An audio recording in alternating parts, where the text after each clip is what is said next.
So we're going to open up with an intro, first things first. He's talking to the camera and pretending like I know what I'm doing. Hey guys, welcome back to the channel. My name is Sam and today we're jumping into Apple Motion to design and animate some really cool pop-up animations that will add a really high level of production value to your stream. Adding motion graphics to any stream is pretty essential nowadays. You've got animated alerts, animated overlays, animated everything. Adding the smallest detail like an animated pop-up, for example, to encourage people to follow or to subscribe to the stream will add so much production value to your branding and to the stream that it really is necessary nowadays. Engaging with those new followers in a way that is really simple and really effective is to show things on screen. Showing a call to action graphic like follow the channel, subscribe to the channel, or even join our Discord community is an effective way of bringing in those people and joining your community and building that foundation that you want as a Twitch streamer. And it's all effectively done through motion graphics and design and good branding. So in this video guys, I'm going to show you how you can animate your own call to action pop-ups that you can use on your stream to really expand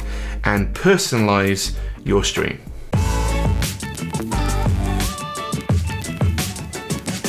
As I mentioned in the intro guys, we are jumping in and we are going to be using Apple Motion today, but the tricks and techniques that I will be going over in this video are universal. They will work in After Effects and any other motion graphics and VFX compositor, so please use the tool that you're most comfortable with, take the tricks and techniques that I show and use them as you wish. And by the way guys, if you have any questions about anything motion graphic related or anything video editing related, you can follow me on Twitch. I stream every Monday, Wednesday, Friday evening in the UK and sometimes on the Saturdays. The links are in the description and you can also join our Discord community. We have a growing community over there full of creatives and technically involved people that'll be able to answer some questions that you might have. And occasionally I throw a few freebies up on there, so if you guys want to do that, join the Discord, the link is in the description. So we're jumping straight into Motion here, and then already I've got the button already laid out, completely ready for us. As you can see here, I have a background layer, which is basically a purple rectangle. I have the follow text right here.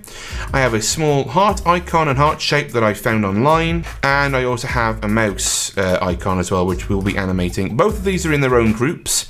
So the mouse is in its own group and the follow button elements are in their own group as well. In After Effects, you wouldn't need to worry about having groups. You can have them as own compositions, but I find it easier to work in layers in After Effects, whereas in Motion, it's a lot easier to work in groups. So we're going to break the animation up into a few parts. First thing we need to do is animate the actual button shrinking and changing color. So what we're going to do is we're going to select the button here. We go to the shape, geometry. We're going to add a keyframe for the width. So we're going to move in just a little bit. Add a keyframe for the width. I want to bring this into about the same size. So we're going to make it like a square. So we're going to make it 144. Just going to basically just copy and paste this resolution in. And we basically made a square, like so. And this will shrink down to the right size. Let me hide the grid so you can see. It's very easy, very simple. What we need to do now is animate the follow and the heart icon to kind of go along with the shrinking of the box. So what's going to happen is the heart will become centered and the follow text will disappear as the button shrinks. So what we're going to do is we're actually going to group these two layers and we're going to basically line up our keyframes here like so. And we're going to go to the X position. We're going to set a keyframe and we're going to move over and then we're going to basically just drag out. So we're going to drag that out until it is centered in the middle of the square. Next thing to do is obviously we can't have the follow text just hanging like that. It's going to look a bit weird. It's not going to look great. So what we need to do is we need to add an image mask. And the best way to do this inside of After Effects is by using an alpha matte layer. But in Motion, it's a lot simpler. All you need to do is click on the group that you need to mask, Shift Command M, or go to Object, and then add image mask. We've already done that. So basically this image mask will cut out anything that we don't want outside of it. So what we're going to do is select the background purple layer that we do, the background rectangle. We're going to drag that into the image well, and as you can see, the box disappears and so does the follow text. By default, the image mask will disable the layer that it's referencing as the image mask. All you need to do is tick it back on again and it will reappear. But now if you watch the animation back, you can see as the box shrinks, the text goes behind it and gets cut off and disappears completely. That's pretty much it now for that segment. All we need to now worry about is just smoothing out the keyframes. What we're going to do is we're going to jump into the keyframe editor. Just going to make sure these guys are all Bezier curves. Doing this kind of animation is called ease and whiz or ease and out keyframes. If I play this back, you'll see how smooth it will become, or how quick it will become actually. We may need to do a little bit of tweaking here, especially on this end bit here. I quite like that. It kind of has a bit of a, it kind of shoves the button to the middle and then the button kind of catches up with it. I quite like that. That's kind of personal preference, how you want to animate that and make that look, but I quite like the sharp animation, if that makes any sense. I'm sure it makes sense. So we have that beginning part done of the animation. The next step is basically having it turn green. So what I like to do is add a colorize filter to it. What I do is I usually make the default color the same. I then like to animate both of them. Go to the end here and then just change the color to what I want. So if we say that kind of green works, and as you can see, it will change color. The next step is basically animating the mouse to come in and click at the same time as the button shrinks and changes color. So what we need to do, we want to start it off where it is right now. So we're going to go here and click add a keyframe for the position, click and drag it across like so to about here. Just turn off snapping just to make it a bit easier. It's quite quick on the animations. What you can do as well is just make them a little bit longer.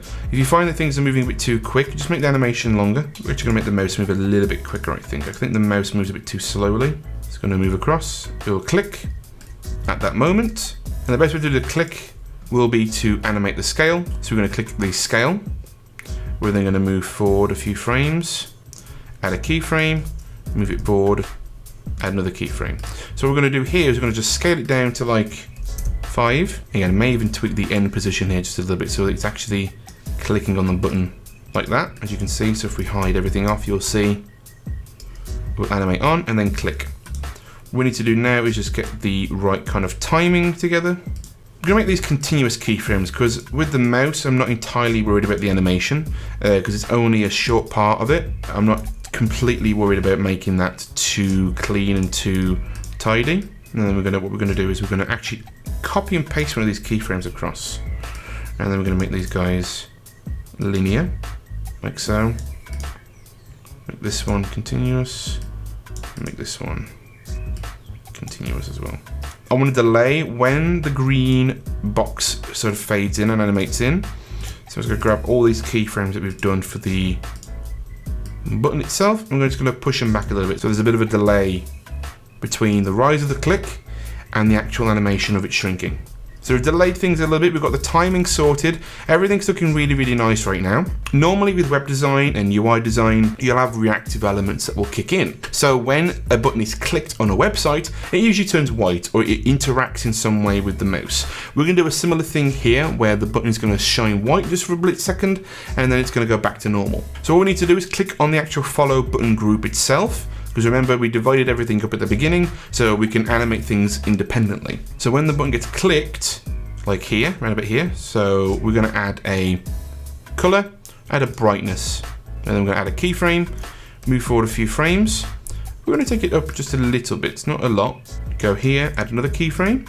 So now what we have is a little animation where it clicks. It's pretty nice, pretty simple, pretty easy. It's subtle, but it gives the indication that the button's being clicked. What I want next is the mouse to leave the actual frame. So we're going to just select the mouse. We're going to add another position to the X. And then we're just going to have it slide off screen like so. And then make sure these are all set to continuous. And these middle two are set to linear. And the mouse then won't move up and down. It will stick to the X plane and look stationary. It's going to extend that a little bit, get the timing right on the mouse.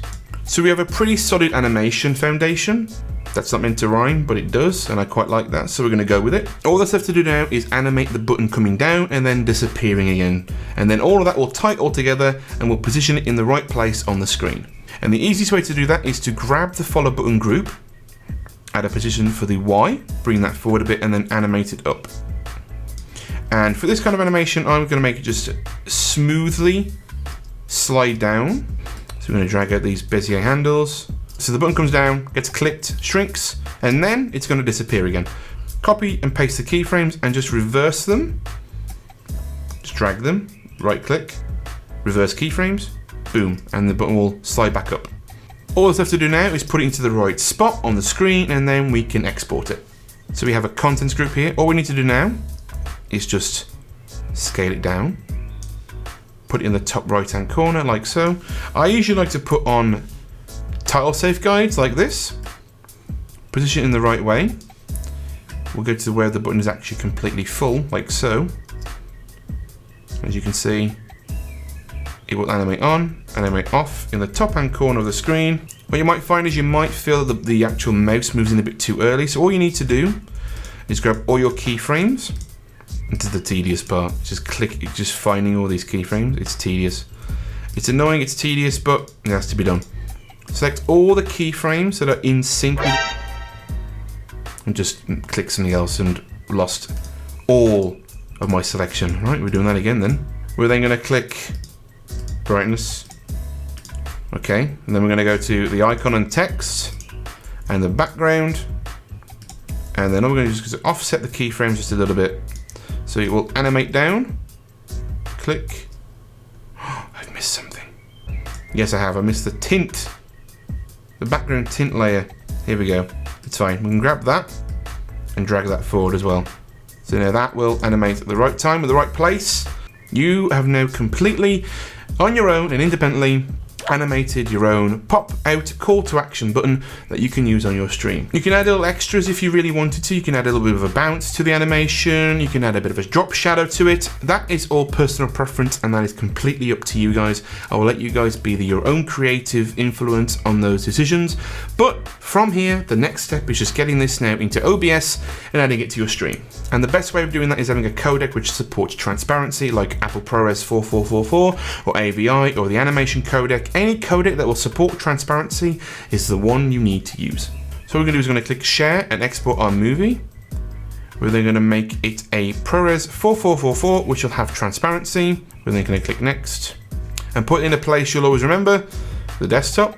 We can then drag that and add that to OBS. The easiest way I found to add these animated callouts is by adding them to their own scene inside of OBS. That way you'll be able to add it to every other scene inside of your OBS and you'll be able to control it as a group rather than independently each individual one. Especially if you're making loads of these for each individual thing, like you could make one for your supporter creator code for Fortnite, or you can even make one for, I don't know, following you on Twitter, Instagram, social media and all that.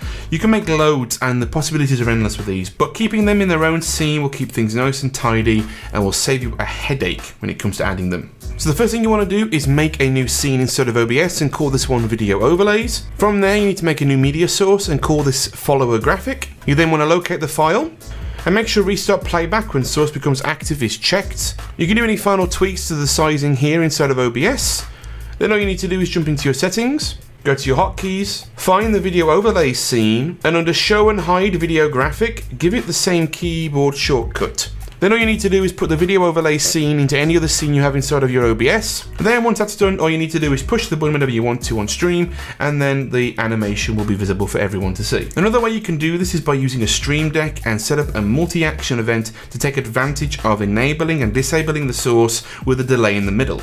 The best way of doing that is by adding 2 source actions to your Stream Deck action and then adding a delay in the middle for the length of the animation. All of those combined is it will activate the source, wait 7 seconds and then deactivate the source. So all you need to do is push one button and everything else is taken care of. And that is pretty much it guys when it comes to creating and animating your own call to action pop-up animations for your stream. But I know there are some people out there that can't afford or don't have the ability to have animation software, so what I have done for you guys is I've made the follow button completely free for you guys to download and add to your OBS scenes. In the description of this video there is a link to my Discord and in there is a graphics and resources category. From there you can download and use the follow animation graphic in your own streams. And on that note guys, thank you so much for watching. If you have enjoyed this video, don't forget to give it a like and subscribe to the channel for future content like this. And as a reminder, I stream every Monday, Wednesday, Friday evening over on Twitch. The link is in the description. You can ask me questions there, but anything motion graphics related, anything video editing related,